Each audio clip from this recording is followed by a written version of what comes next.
পাশ করলেই করে 5,000 টাকা করে পাবে পড়ুয়ারা। রাজ্য সরকারের এই স্কলারশিপে চলছে আবেদন।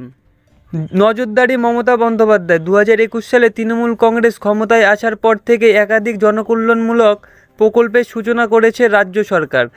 কন্যাশ্রী, যুবশ্রী, রূপশ্রী, লক্ষ্মীর ভাণ্ডার সহ একাধিক প্রকল্প চালু করেছেন মুখ্যমন্ত্রী। পশ্চিমবঙ্গ সরকারের তরফে রাজ্যে শিক্ষার্থীদের জন্য একাধিক প্রকল্প শুরু করা হয়েছে। এর মধ্যে এমন কিছু স্কলারশিপ রয়েছে যার মাধ্যমে প্রতি বছর ছাত্রছাত্রীদের আর্থিক সহায়তা প্রদান করা হয়ে থাকে। তো বন্ধুরা, পড়ুয়াদের জন্য দুর্দান্ত স্কলারশিপের ব্যবস্থা সরকারের তরফ থেকে। তো বন্ধুরা, কী এই ব্যবস্থা জানার আগে যারা যারা আমার চ্যানেল নতুন তারা প্লিজ আমার চ্যানেলটি সাবস্ক্রাইব করে দিও এবং ভিডিওটি ভালো লাগলে পরে একটু লাইক অবশ্যই করে দিও।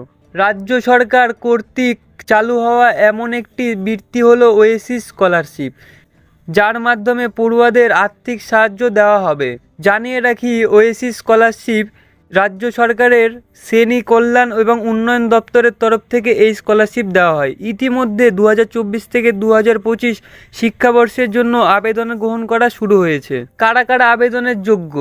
শুধুমাত্র রাজ্যে সংখ্যালঘু ছাত্রছাত্রীরাই অর্থাৎ এসসি, এসটি, ওবিসি সম্প্রদায়ের পড়ুয়ারা এই স্কলারশিপের জন্য আবেদন করতে পারবে। জেনারেল কাস্টের পড়ুয়ারা এই স্কলারশিপে আবেদন করার যোগ্য নন। পাশাপাশি আবেদনকারীকে অবশ্যই পশ্চিমবঙ্গের স্থায়ী বাসিন্দা হতে হবে। এই স্কলারশিপের জন্য আবেদন করা পড়ুয়াদের অবশ্যই শেষ পরীক্ষায় পাশ করে নতুন ক্লাসে ভর্তি হতে হবে, তবে নির্দিষ্ট নাম্বার পেতে হবে না। আগ্রহী প্রার্থীরা স্কলারশিপের অফিসিয়াল ওয়েবসাইটে স্টুডেন্ট কর্নারে গিয়ে রেজিস্ট্রেশন করে আবেদন করতে হবে।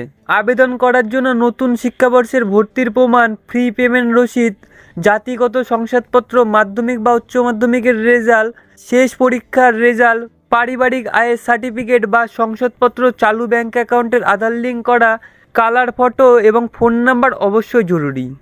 আজকের ভিডিওটি এই অবধি ছিল। যারা যারা আবেদন করতে চাও তারা প্লিজ স্টুডেন্ট কর্নার ওয়েবসাইটে গিয়ে আবেদন শুরু করে দাও এবং আমাকেও কমেন্ট করে জানাতে পারো, তাহলে আমি আবেদন করা শিখিয়ে দিতে পারি। এবং ভিডিওটি ভালো লাগলে পরে একটি লাইক করে দিও এবং আমার চ্যানেল নতুন হলে পরে প্লিজ সাবস্ক্রাইব করে দিও।